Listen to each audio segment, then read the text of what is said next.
Pressure is mounting on President Emmanuel Macron in France to find a suitable successor for Prime Minister after Michel Barnier was ousted after a vote of no confidence. Left and far-right parties used their numbers in the Parliament to vote to remove the Prime Minister after he forced through a social security budget bill. So where to now for a country that's been plunged into a political crisis? Olivier Guyottot is a research lecturer in political science at INSEEC Business School, and he joins me now. Olivier, thank you so much for your time today. Firstly, can you first explain to us why the Prime Minister's move? What is it about that budget, that savings of 60 billion euros that caused such a stir among the left and far-right parties?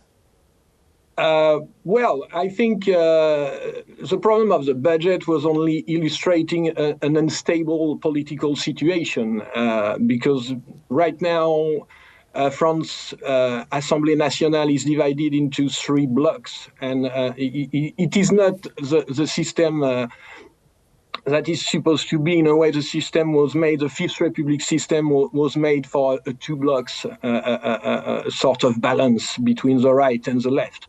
And when Macron rose to power, he sort of created a center bloc. And right now, the three blocks, they don't have the majority, any of the three. And so they will need to make alliance, but taking small parts of each blocks. And if they do this, the other part of the bloc will vote against the new alliance. So it was always going to be very tricky. And obviously, I think everybody is looking at the next presidential election, and cutting the budget is obviously not very popular with anybody in France. Even if people realize that the situation is quite tricky for us in terms of financial, economic, geopolitical thing. So really, I think it was always going to be very difficult for Barnier to remain in power. And in a way, they looked for the thing to do it, and that was this social security budget. It could have been anything else. It's just the fact that he used the 49.3, which is a sort of measure to go over the parliament to make the thing go through. And so that was a sort of signal to the opponents, and they said, okay, now it's over.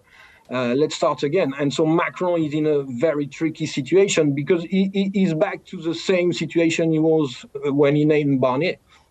Yes, you did mention, this issue with the three blocks. You got the left, the right, and the somewhat moderate. Does that mean that France, for the foreseeable future, will be in a sort of a perpetual deadlock, and in that having this prolonged political crisis? Not sure, because we will see after Macron, we cannot actually rerun for presidency.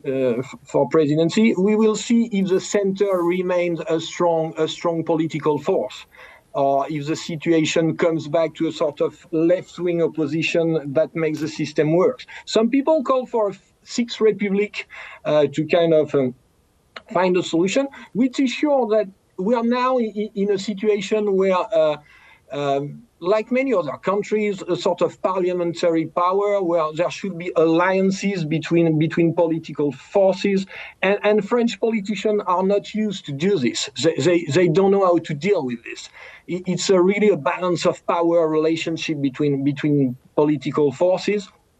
And so for the moment it's a bit stuck, but I'm not sure it will be always like this. We will see. The after Macron situation will really be an influential element to your question. Yes, and what I suppose needs to be done in the short term is to find a new prime minister. So who do you think President Macron might appoint next?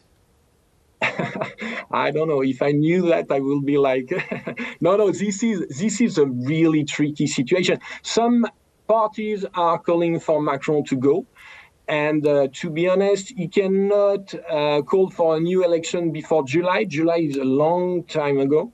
Is in a long time, and so I really don't know.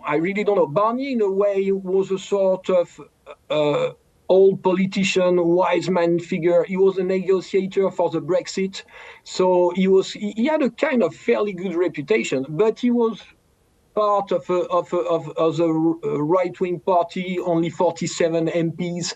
So he was never legitimate in terms of political force. But I think the profile was not too bad. The left is calling for a prime minister coming from the left because they were the first force after the parliamentary election, but they will obviously not last too long either.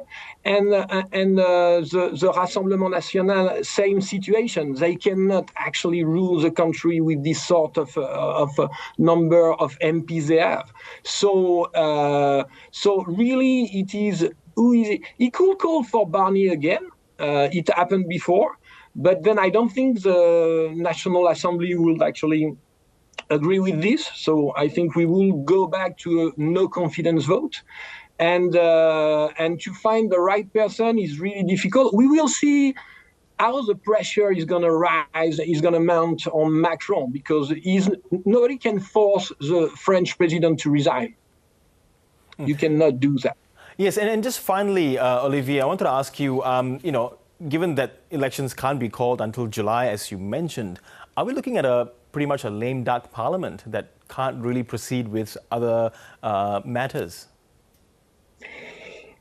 We could have a look at, we could look at this kind of situation, but 7 months without a government. Some people call for a technical government. Which could be a sort of solution, but we are not used to it. And I think the problem is that the economic situation for France is difficult. Interest rates are really high. The geopolitical situation is always, is quite unstable. So we need, for France as a country, we need a strong government. For Europe too, we need a strong France.